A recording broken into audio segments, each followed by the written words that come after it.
प्यारे बच्चों, question number 10 है। Welcome to new growth school and academy. This is your teacher Salam Jan. तो इसको भी वैसे ही सॉल्व करेंगे, हम लेट करेंगे कि x आपके पास बराबर है 167, उसके ऊपर पावर आ रहा है 1/7। अब लॉग अप्लाई करेंगे दोनों तरफ, तो यहाँ पे आपके पास आ जाएगा लॉग ऑफ x, यहाँ पे आपके पास आ जाएगा लॉग ऑफ ये पूरी टर्म 167, उसके ऊपर पावर आ रहा है 1/7। यहाँ पे लॉग की प्रॉपर्टी इस्तेमाल होगी। लॉग की प्रॉपर्टी आप सबको मालूम है, पावर पीछे आ जाएगा, बाकी टर्म हम वैसे का वैसा लिख लेंगे लॉग 167। तो बच्चों 16 में 7 को देखेंगे और करेक्टरिस्टिक आपके पास है, देखो कितने डिजिट हैं, जितने डिजिट हैं उसमें से एक कम करेंगे तो करेक्टरिस्टिक आपके पास आ गया 2। सो मेंटेसा देखते हैं, पॉइंट लगाए गए। 16 में 7 को देखेंगे प्यारे बच्चों, अगर हम लॉगरिथमिक टेबल में 16 और 7 को देखेंगे तो आपके पास आएगा 0.227। अब आपके पास log of x equal to 1/7। अब लॉग 167 किस चीज़ के बराबर है, करेक्टरिस्टिक 2 आ रहा है तो आप देखेंगे 2.2227। तो ये आपके पास आ गया लॉगरिथम की वैल्यू। इसको 7 से डिवाइड करेंगे तो आपके पास आंसर आएगा log of x equal to, इस पूरे टर्म को 7 से डिवाइड करेंगे तो आंसर आएगा आपके पास 0.3175। ये आपके पास आ गया लॉग ऑफ एक्स। दोनों तरफ एंटी लॉग अप्लाई करेंगे हम, taking anti log on both sides. दोनों तरफ आप एंटी लॉग अप्लाई करेंगे, यहाँ पे भी एंटी लॉग, यहाँ पे भी एंटी लॉग, तो ये आपके पास आ जाएगा anti log log of x anti log ये टर्म 0.3175। तो बच्चों ये आपके पास सवाल ख़त्म होने को जा रहा है। यहाँ पे x आएगा, यहाँ से एंटी लॉग आप दोबारा लिखेंगे एंटी लॉग 0.3175।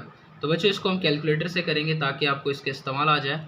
तो ये आपके पास कैलकुलेटर है। एंटी लॉग कैसे फाइंड करेंगे, आप शिफ्ट दबाएंगे, यहाँ पे लॉग लिखा हुआ है ये लॉग लिख लेंगे।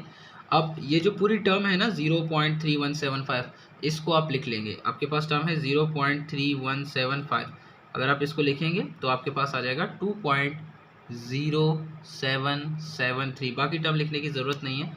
तो x की वैल्यू आपके पास आ गई 2.0773। तो ये बच्चों आपके पास आंसर आ गया। आप कैलकुलेटर का इस्तेमाल सीख सकते हैं, क्लास बेस कैलकुलेटर यूज़ कीजिए ताकि आपको परेशानी ना हो। यही से आप पूरा सवाल सॉल्व कर सकते हैं। लॉगरिथमिक टेबल की ज़रूरत नहीं है, वैसे ये कैलकुलेटर सब सॉल्व कर लेता है। तो बच्चों आपके पास क्वेश्चन नंबर 11 आ गया, थर्ड लास्ट क्वेश्चन है आपके एक्सरसाइज का। क्वेश्चन काफ़ी बड़ा है तो इसको x के बराबर लिख लेते हैं। x इक्वल टू ये पूरी टर्म दोबारा लिख लें 8.62, उसकी पावर 2 है, मल्टीप्लाई बाय 1.6157, इसके ऊपर पावर है 3, वोल डिवाइडेड बाय 51.6। तो आप दोनों तरफ लॉग अप्लाई करेंगे। Log of x equal to log ये पूरी टर्म लिख लेते हैं 8.62, उसकी पावर 2 है, मल्टीप्लाई बाय 1.6157। देखें अब आ रहा है लॉग का मज़ा, क्यों? क्योंकि बड़ी टर्म के साथ जब खेलेंगे तो अब आपको पता चलेगा कि लॉग कहाँ इस्तेमाल होगी। तो यहाँ पे आपको लॉग का सही मतलब समझ आएगा कि बड़े सवालों को कैसे आराम से ये सॉल्व कर लेगा। तो यहाँ पे बच्चों लॉग की प्रॉपर्टी मैं डायरेक्ट यूज़ कर रहा हूँ, साथ साथ पावर पीछे आ जाएगा, इसका पावर पीछे आ जाएगा, जो मल्टीप्लाई हो रहा है वो प्लस होगा, जो डिवाइड हो रहा है वो माइनस होगा। तो सारी प्रॉपर्टियाँ साथ में लगा रहा हूँ। तो यहाँ पे आ जाएगा 2 लॉग, ये पावर है पीछे आ जाएगा तो ये आ जाएगा 8.62, ये मल्टीप्लाई हो रहा है तो आप इसको क्या करेंगे प्लस कर देंगे तो ये आ जाएगा 3 लॉग 1.6157। ये देखें डिवाइड हो रहा है तो आप लिखेंगे माइनस लॉग ऑफ 51.6। तो ये आपके पास आ गया लॉग की प्रॉपर्टी। तीनों प्रॉपर्टी हम लोगों ने यूज़ कर ली लॉग की।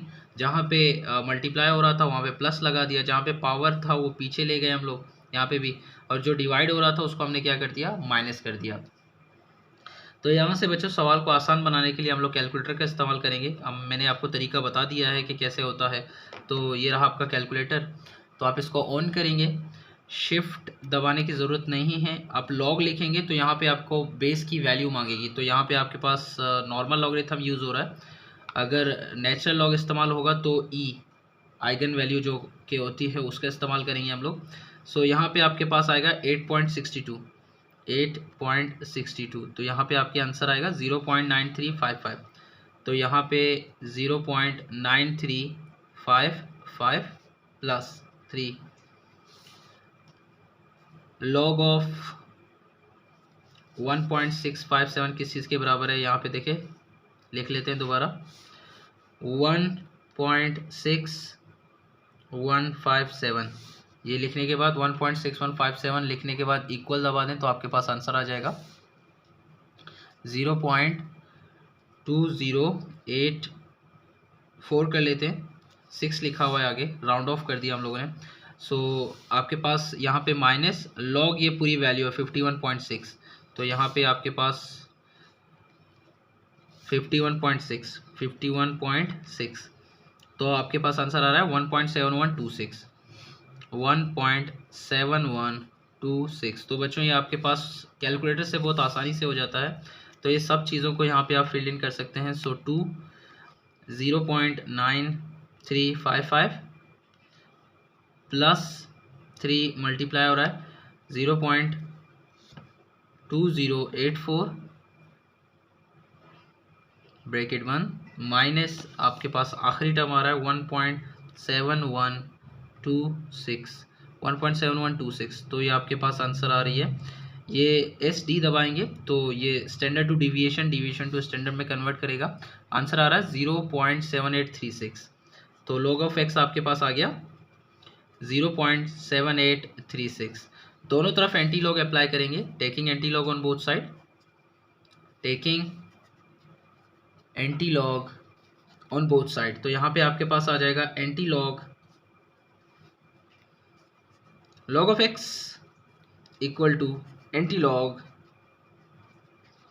0.7836। सो आपके पास यहाँ पे x बचता है, एंटी लॉग की वैल्यू लिखते हैं, एंटी लॉग 0.7836। तो बच्चों एंटी लॉग निकालना मैं आपको सिखा चुका हूँ, तो दोबारा देख लेते हैं। शिफ्ट लॉग दबाएंगे तो आपके पास कुछ इस तरह आ जाएगा। जो लिखा हुआ है वो आंसर में लिख रहा हूँ यहाँ पे, आंसर जो आया हुआ था लास्ट टाइम तो ये वही फिल करेगा। तो आपके पास कुछ इस तरह आ रहा है। चलो एक दफ़ा दोबारा चेक कर लेते हैं, गलत ना हो जाए। शिफ्ट लॉग ये आपके पास आ रहा है 0.7836 तो आंसर आएगा 6 पॉइंट, सही आ रहा था। सो x इक्वल टू 6.0757। इस पूरे इक्वेशन को सॉल्व करने के बाद आपके पास जवाब ये आता है। So question number 11 is done. देखते रहिए, दुआ में याद रखिए। अल्लाह हाफिज़।